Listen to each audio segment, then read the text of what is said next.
ఆంధ్ర తెలంగాణలో తక్కువ ఫీజులతో high quality results ఇస్తున్న ఏకైక సంస్థ తిరుమల్ ఐఏఎస్ ఇన్స్టిట్యూట్. మూడు పెళ్లిళ్ళు, మూడు ప్రేమ వివాహాలే. కానీ ఒక్కరితో కూడా కాపురం కలకాలం సాగలేదు. ముగ్గురితోనూ కలహాలే, పోలీస్ స్టేషన్లో కేసులే. ఒకవైపు పెళ్లిలొల్లి, మరోవైపు పోలీసుల కేసులు. దీంతో తీవ్ర మనస్తాపానికి గురై ప్రాణాలు తీసుకున్నాడు ఓ యువకుడు. అమ్మా నాన్న క్షమించండి అంటూ బలవన్మరణానికి పాల్పడ్డాడు. అసలు అతడి జీవితంలో ఏం జరిగింది?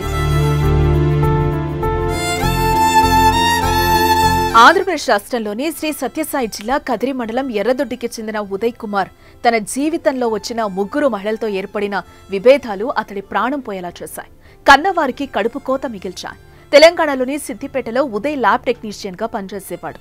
3 ఏళ్ల కిందట ఓ బాలికను ప్రేమ పెళ్లి చేసుకుని ఇంటికి తీసుకొచ్చాడు.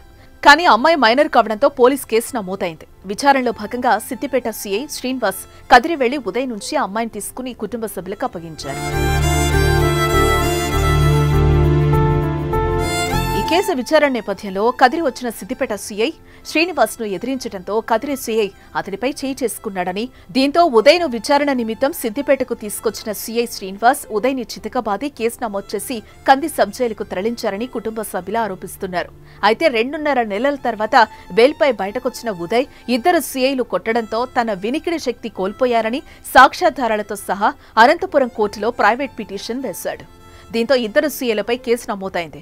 తర్వాత ఆ సీఐలను బదిలీ చేశారు. కేసులో వివాదాలు వద్దంటూ హైదరాబాద్ వెళ్లిపోయిన ఉదయ్ అక్కడ కూడా ప్రేమలో పడ్డాడు. రాయలసీమకు చెందిన మరో యువతిని ప్రేమించి పెళ్లి చేసుకున్నాడు. ఆమెతో జీవితాంతం సంతోషంగా ఉండాలని భావించాడు. కానీ ఏడాదికి ఆ పెళ్లి పెటాకులైంది. అంతేకాదు అక్కడ కూడా కేసులు ఎదుర్కోవాల్సి వచ్చింది. ఆ యువతి తల్లిదండ్రులు ఉదయ్పై పోలీస్ స్టేషన్లో ఫిర్యాదు చేశారు. దీంతో ఈసారి భద్రాచలం వెళ్లాడు ఉదయ్. మళ్లీ అక్కడ సేమ్ సీన్ రిపీట్. ఈసారి ఆంధ్ర ప్రాంతం అమ్మాయిని పెళ్లి చేసుకుని తిరిగి సొంతూరు తీసుకొచ్చాడు. ఈసారి కూడా ఏమైందో ఏమో, మూడో అమ్మాయి కూడా చెప్పా పెట్టకుండా ఉదయ్ని వదిలేసి వెళ్లిపోయింది. మూడో అమ్మాయి బంధువులు కదిరిలో కేసు పెట్టారు. ఈ విషయం తెలుసుకున్న సీఐ మధు కదిరి స్టేషన్లో లేకున్నా ఉదయ్ పై రివెంజ్ తీర్చుకునేందుకు పోలీసులచే టార్చర్ పెట్టించినట్టుగా కుటుంబ సభ్యులు ఆరోపిస్తున్నారు. అబ్బాయిని మన కదిరి అప్పటి రూరల్ సీఐగా ఉన్నటువంటి తమ్మిశెట్టి మధు గారు వాడు లవ్ చేసి తీసుకొని వచ్చినటువంటి అమ్మాయి ఎవరైతే ఉన్నారో వీళ్ళిద్దరూ పెళ్లి చేసుకొని ఇక్కడే ఉన్నారు.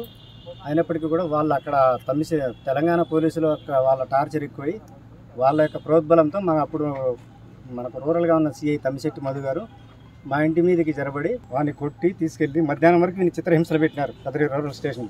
12వ తారీఖు రిమాండ్కి పెట్టి అక్కడ సబ్ జైలుకి పంపించినారు సార్. కంది సబ్ జైలు, సంగారెడ్డిలో కంది సబ్ జైలుకి పంపించినారు. బెయిల్ తీసుకొచ్చిన తర్వాత వాడి చెవు నొప్పి బాగుందని చెప్పి అక్కడికి వెళ్తే గవర్నమెంట్ హాస్పిటల్ అనంతపూర్లో చూయించుకుంటే ఏదో దెబ్బ తగలడం వల్లనే ఇదైందని చెప్పి వాళ్ళు డాక్టర్ గారు చెప్పడం వల్ల ఈఎన్టీ డాక్టర్ గారు వాడు అనంతపూర్ కోర్టులోకి వెళ్ళి ప్రైవేట్ కేసు వేసినాడు.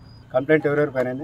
అప్పటి నుంచి కూడా ఈ పోలీసుల టార్చర్ ఎక్కువైపోయింది. ఎస్పెషల్లీ తమ్మిశెట్టి మధు వారానికి 10 రోజులకు నెలకోసారి పంపిస్తాడు ఇంటి దగ్గరికి. ఆయన ఉన్నన్ని రోజులు మాకు జరిగిన అన్యాయానికి ప్లస్ ఇప్పుడు చనిపోయినటువంటి మా తమ్ముడు ఉదయ్ కుమార్కి పూర్తి బాధ్యులు తమ్మిశెట్టి మధు గారు.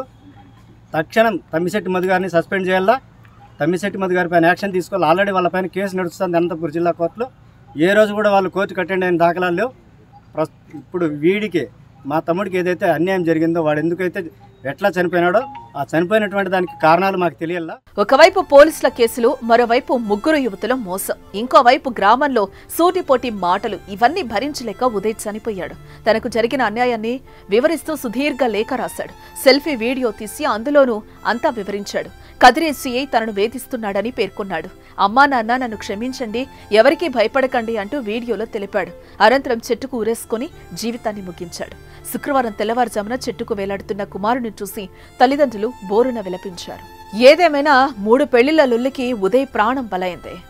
అతడి కన్నవారికి పుత్ర శోకాన్నే మిగిల్చింది. దీనిపై మీ అభిప్రాయాన్ని కామెంట్ చేయండి.